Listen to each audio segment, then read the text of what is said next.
جائے یا نہیں. سنگ ریزے غالب میں لکھا پتھر کے چھوٹے چھوٹے کنکر لے جا سکتے ہیں نہیں. تو لے جائے گا تو خیر گناہگار نہیں ہوگا، بلکہ وہ لایا بیچارہ ادب سے. ہاں یہ الگ بات ہے کہ ان کو وہاں سے جدا کرنا کیسا مدینہ شریف سے. تو یہ ایک عشق کی بات ہے، اور میرا اپنا ذہن کہ وہاں سے ان کو مدینے سے جدا نہ کیا جائے. حکم شرعی نہیں بتا رہا میں، اپنا ذہن ہے کہ وہاں سے اس کو جدا نہ کیا جائے. مدینے کی مٹی کو مدینے میں رہنے دیا جائے. مدینے کی مٹی لانے کے بجائے کاش مدینے کی مٹی میں ہم خود مل جاتے. جیسے کہ حضرت مولانا حسن رضا خان علیہ رحمت المنان ذوق نعت میں فرماتے ہیں، اگر قسمت سے میں ان کی گلی کی خاک ہو جاتا، غم کونین کا سارا بکھیڑا پاک ہو جاتا. یعنی میں انسان بننے کے بجائے کاش مدینے کی مٹی بنا ہوتا. تو یہ دونوں جہان کے جو غم ہیں، دنیا کے غم تو معاشی غم، خاندانی غم، گھریلو غم، مسائل، یہ دنیا مسائلستان ہے. کوئی بھی ایسا نہیں ہوا جس کے ساتھ یہ پریشانیاں لاگو نہ پڑتی ہوں. کسی کے ساتھ کم، کسی کے ساتھ زیادہ. تو یہ تو دنیا کے غم، اور دوسری طرف ایمان سلامت لے جانا ایک بہت بڑا مسئلہ ہے، بہت ہی بڑا مسئلہ ہے. ایمان سلامت لے کر دنیا سے جانا، تو یہ غم. پھر قبر کے معاملات، نکیرین کے سوالات، جوابات، قبر کے انعامات ملیں گے یا معاذ اللہ عذابات سے واسطہ پڑے گا، کچھ نہیں پتا.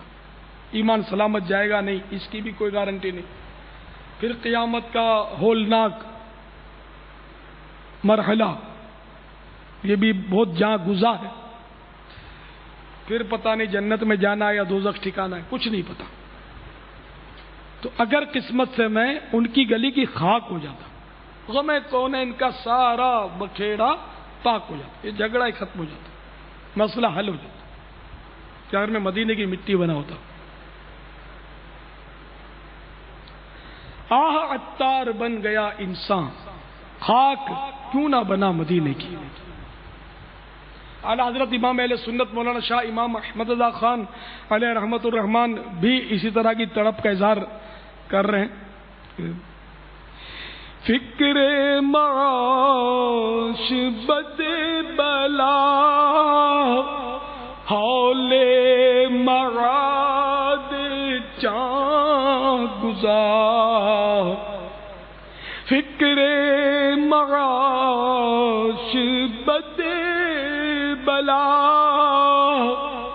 ہول مراد جان گزار.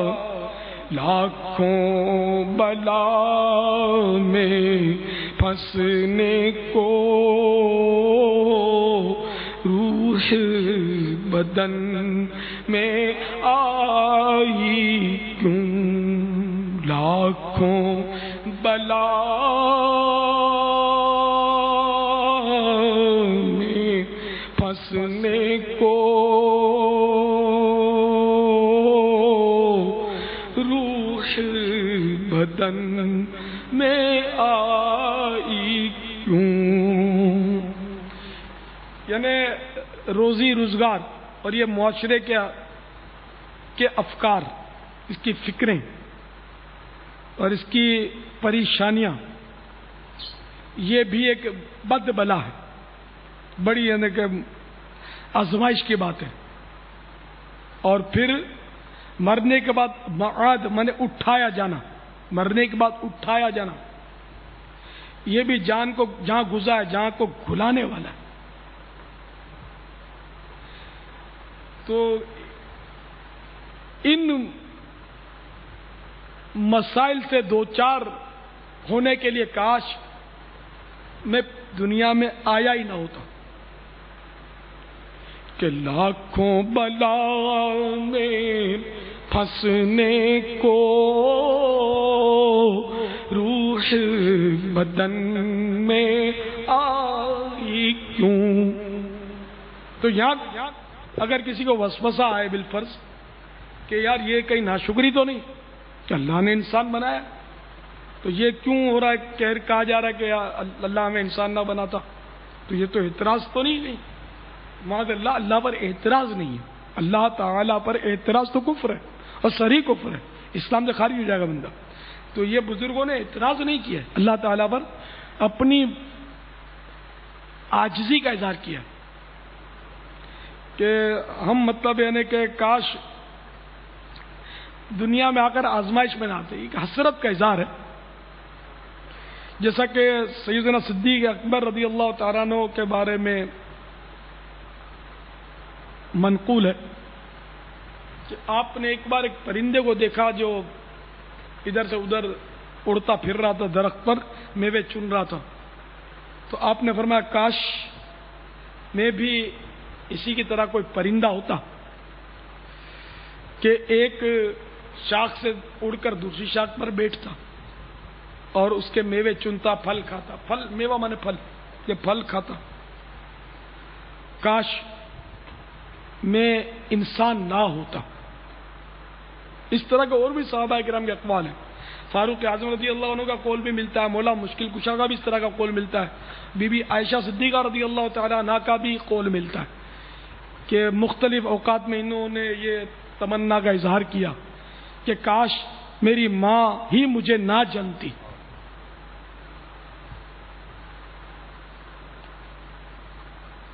آہ سلب ایمان کا خوف کھائے جاتا ہے. آہ سلب ایمان کا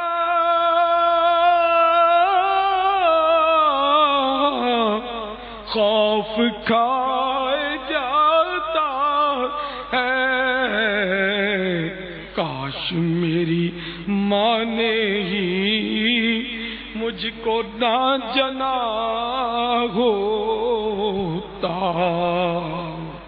کاش میری ماں نے ہی مجھ کو نہ جنا ہوتا. آہ سلب ایمان کا خوف کھائے جاتا ہے. آہ سلب ایمان کا خوف کھائے جاتا ہے. کاش میری ماں نے مجھ کو نہ جنا ہوتا. کاش میری ماں نے ہی مجھ کو نہ جنا ہوتا. آہ کثرت سیاہ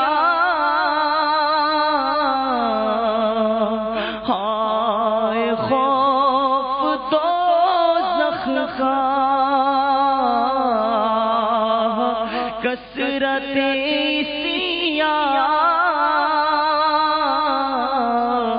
ہائے خوف دوزخ کا.